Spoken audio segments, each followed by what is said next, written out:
So I've written the two equations here that we're trying to solve simultaneously by the addition method.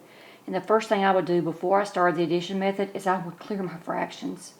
So let's multiply the top equation, everything, by 5. And that gives me 21x minus 5y equals negative 12.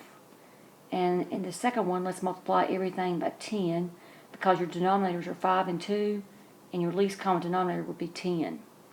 So that's going to give me 30x plus, oh, that's nice, plus 5y equals, well, 5 are going to 10 2 times, it's going to be negative 22.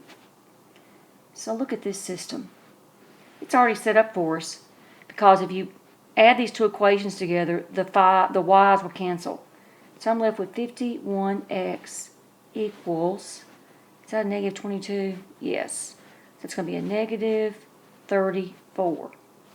So x equals a negative 34 over 51. Now, will that reduce any?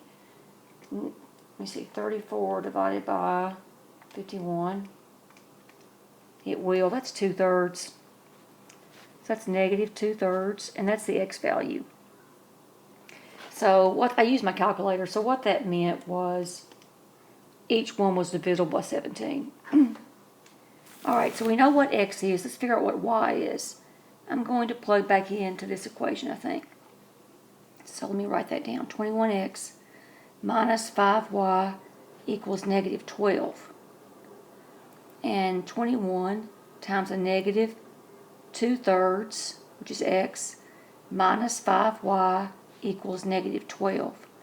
So 3 goes in 21 7 times. That's negative 14 minus 5y is negative 12. That's negative 5y equals, add 14 to both sides, and you get 2. So y equals, divide both sides by negative 5, negative 2/5. So my answer is the ordered pair, negative 2/3, negative 2/5. And what that means is if you were to graph that equation and graph that equation, this is where they would intersect. They share that one point.